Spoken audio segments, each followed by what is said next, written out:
3 question number 14 5 ஆசிரியர்கள் மற்றும் 20 மாணவர்களில் இருந்து 2 ஆசிரியர்கள் மற்றும் 3 மாணவர்களை கொண்ட ஒரு குழு அமைக்கப்படுகிறது. எத்தனை வழிகளில் இதனை செய்யலாம்? இது முதல்ல கண்டுபிடிக்கணும். மேலும் இவற்றில் கீழ்காண நிபந்தனைகளை உட்பட்டு எத்தனை குழுக்களை அமைக்கலாம்? இப்போ கீழே 2 கண்டிஷன் கொடுத்து அதில் எத்தனை குழுக்கள் அமைக்கலாங்கிறாங்க. அதில் முதல் கொஸ்டின், ஒரு குழுவில் ஒரு குறிப்பிட்ட ஆசிரியர் உள்ளவாறு. ரெண்டாவது, ஒரு குழுவில் குறிப்பிட்ட மாணவர் வராதவாறு.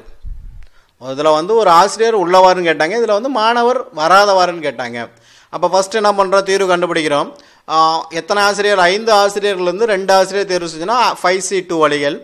20 மாணவர்கள்லேருந்து 3 மாணவர்களை தேர்வு செஞ்சுன்னா 20C வழிகளை தேர்வு செய்யலாம்.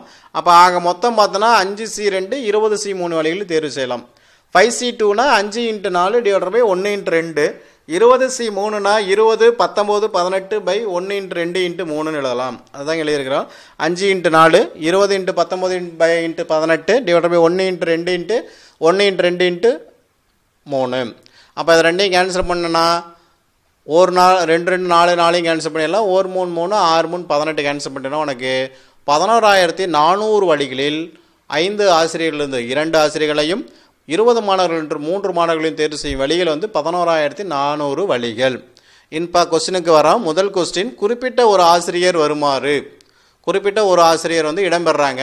அப்போ 2 பேர்த்தில் ஒரு பக்கம் மீதி 4 ஆசிரியர்லேருந்து ஒரு ஆசிரியர் தேர்வு செய்யும் வழிகள் 4C1. அப்போ 20 மாணவர்களிலிருந்து 3 மாணவர்கள் தேர்வு செய்கிறது 20C3. அப்போ ஆக மொத்தம் 4C1 × 20C3.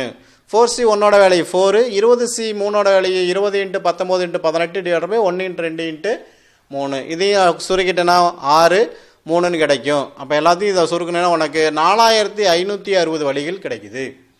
அதாவது ஒரு ஆசிரியர் குறிப்பிட்ட ஆசிரியர் இடம்பெறுன்னு சொல்லிட்டோன்னா 4560 வழிகளில் இடம் செய்யலாம்.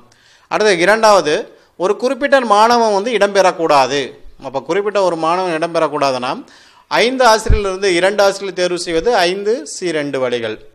ஒரு மாணவர் தேர்வு செய்யக்கூடாதுன்னா மீதி 19 மாணவர் தான் இருப்பாங்க. அப்போ 19 மாணவர்களில் 3 மாணவர்களை தேர்வு செய்தல் 19C3 வழிகளில் தேர்வு செய்யலாம். ஆக மொத்தம் 5C2 × 19C3. 5C2ஓட வேலையோ 10ன்னு தெரியும். 19C3ஓட வேலையோ 19 18 17 / 1 × 2 × 3. இப்போ இதை 3ஐயும் அடிச்சிட்டேன்னா, இது 2ஐயும் அடிச்சிட்டேன்னா உனக்கு 6 3ன்னு கிடைக்கும். அப்போ 3 6ன்னு கிடைக்கும். அப்போ எல்லாத்தையும் பெருக்குனேன்னா உனக்கு 9690 வழிகளில் தேர்வு செய்யலாம்.